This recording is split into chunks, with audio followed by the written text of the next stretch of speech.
Hai teman-teman yang terkasih, nama saya adalah Kiri Stefanus Januartanus. Saya berasal dari Seminari Kakaskasen Tomohon dan saya sekarang kelas retorika atau KPA, kelas persiapan atas. Di kesempatan kali ini saya akan memberikan informasi singkat mengenai Santo Paus Yohanes yang ke-23.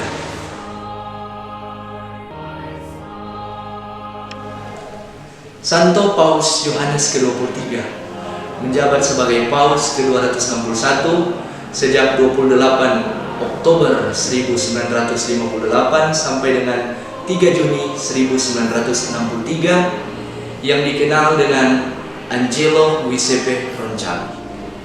Paus Yohanes ke-23 lahir di Soto il Monte di Italia pada tanggal 25 November 1881 dalam keluarga petani yang cukup miskin pada waktu itu.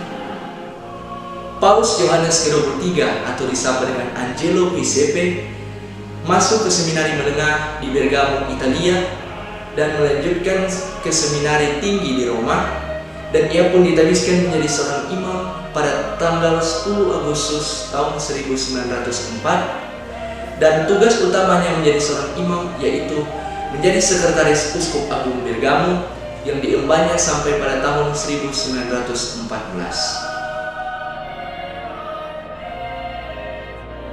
Saat pecah Perang Dunia Pertama, Angelo Giuseppe bergabung dalam militer sebagai pastor. Walaupun misi yang diembannya sangat berbahaya, ia tetap menjalaninya. Usai dari Perang Dunia Pertama, ia datang ke Roma untuk membantu Paus Pius ke-9 di Vatikan.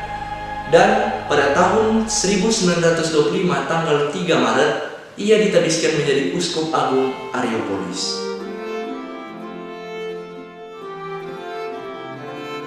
Pada tahun 1931, Angelo Giuseppe ditugaskan menjadi perwakilan diplomatik Vatikan di Bulgaria. Kemudian pada tahun 1935, ia dipindahkan tugas menjadi perwakilan diplomatik Vatikan untuk Turki dan Yunani.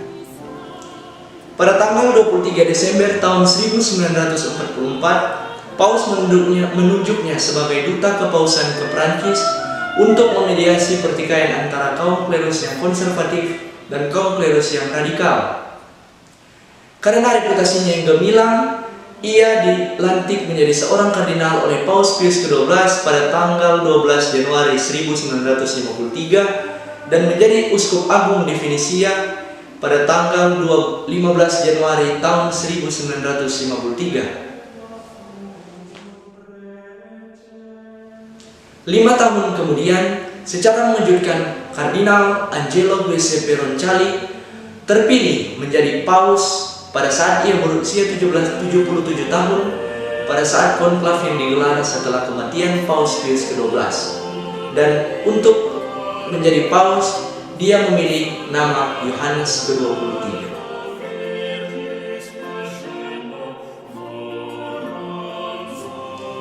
Walaupun masa kepemimpinan dari Paus Yohanes ke-23 cukup singkat, namun karena karyanya yang baik, yang begitu sungguh luar biasa, ia dijuluki sebagai Paus yang sungguh baik atau Good Pope.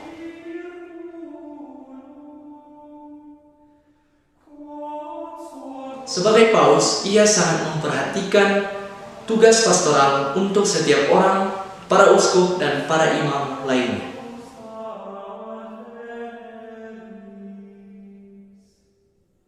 Ia mempromosikan untuk menggelar reformasi sosial bagi para buruh, masyarakat miskin, anak-anak yatim, dan anak-anak yang terlantar.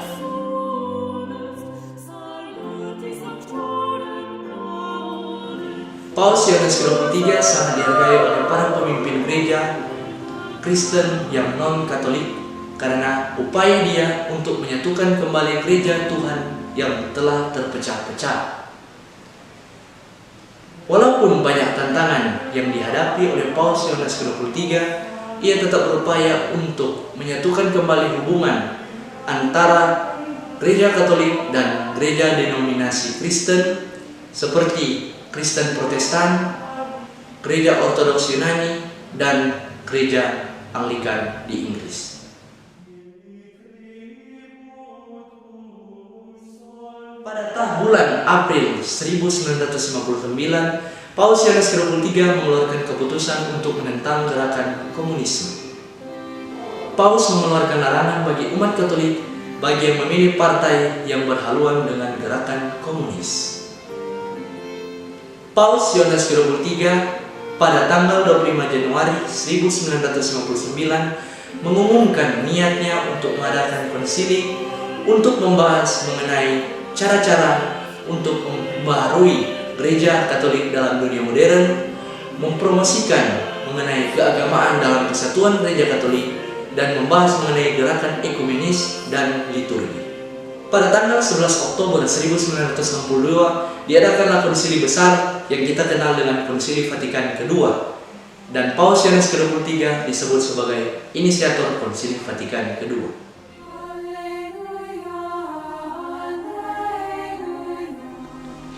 Keikhlasannya, cintanya yang melimpah bagi sesama, gerakan pembaruan gereja, serta semangat ekumenis dalam urusan gerejawi membuat Paus Yohanes ke-23 menjadi paus yang paling dicintai di zaman modern ini.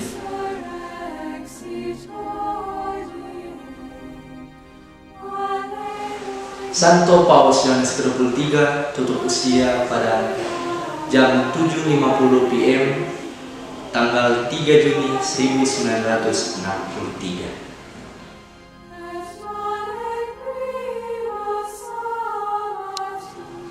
Proses beatifikasi dan kanonisasi dari Paus Yohanes ke-23. Pada tanggal 3 September tahun 2000 di lapangan Santo Petrus, Kota Vatikan, Paus Yohanes ke-23 dibeatifikasi oleh Paus Yohanes Paulus II.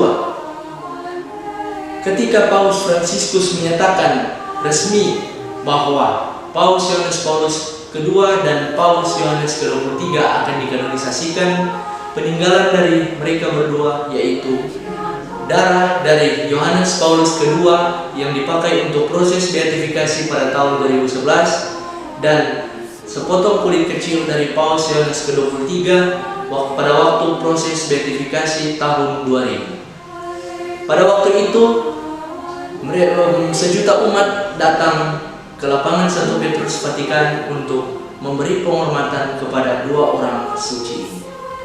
Dan pada tanggal 27 April 2014 di lapangan Santo Petrus Kota Vatikan, Paus Yohanes ke-23 dan Paus Yohanes Paulus II dikanonisasikan oleh Paus Fransiskus.